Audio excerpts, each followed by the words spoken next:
Alhamdulillah wa nasta'inu wa nastahdihi wa na'udzu billahi min sururi anfusina wa min sayyiati a'malina may yahdihillahu fala mudilla lahu wa may yudlil fala hadiyalah. Asyhadu an la ilaha illallah wa asyhadu anna Muhammadan abduhu wa rasuluh. Amma ba'd. Assalamualaikum warahmatullahi wabarakatuh. Sabahul khair. Sebelum kita memulai pembelajaran hari ini, maka kita akan membaca Al-Basmalah. Bismillahirrahmanirrahim. Materi pembelajaran yang akan kita bahas pada pertemuan saat ini ialah fi'il, yaitu kata kerja. Yang pertama-tama, maka kita akan masuk ke ta'rif anil fi'il, yaitu pengertian fi'il.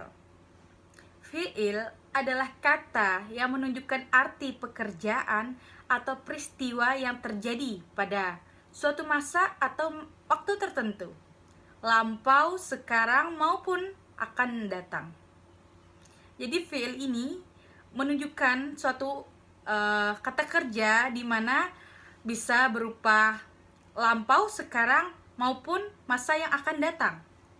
Selanjutnya kita akan masuk ke dalam anwa anil fi'il, yaitu macam-macam fi'il.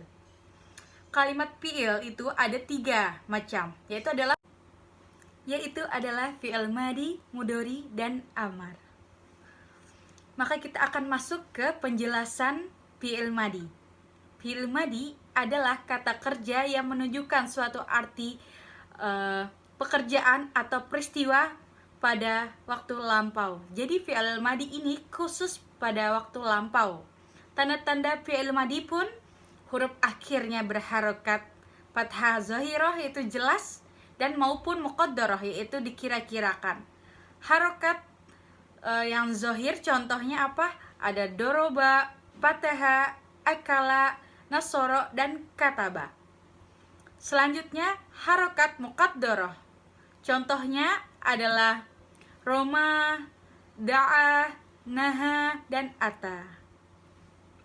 Di akhir kata bisa dimasuki domir ropa. Contohnya adalah fa'altu, nasortu, dan akaltu.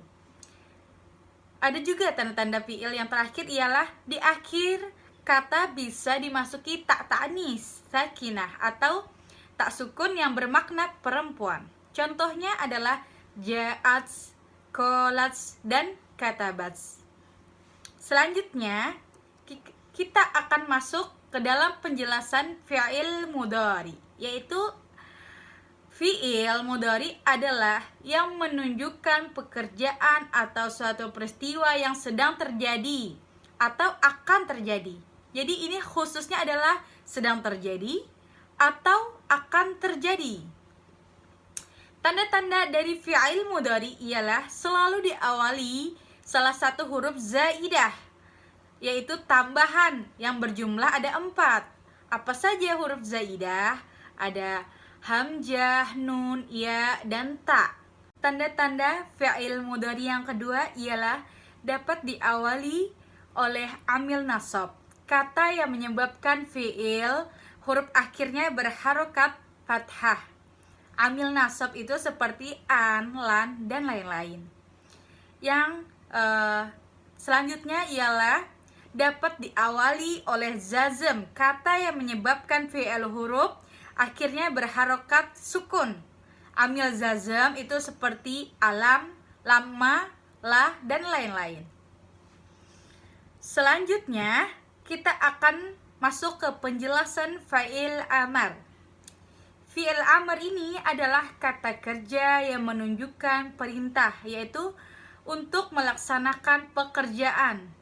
Jadi fi'il amar ini berbentuk suatu perintah akan suatu pekerjaan atau peristiwa.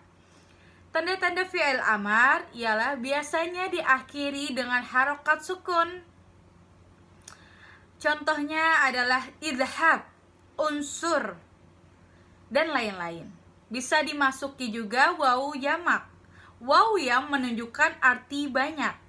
Contohnya wa aqimus sholat, dirikanlah sholat. Ya, selanjutnya ialah saya akan menjelaskan dari amsilah dari fi'il madi, mudhari, dan amar tadi.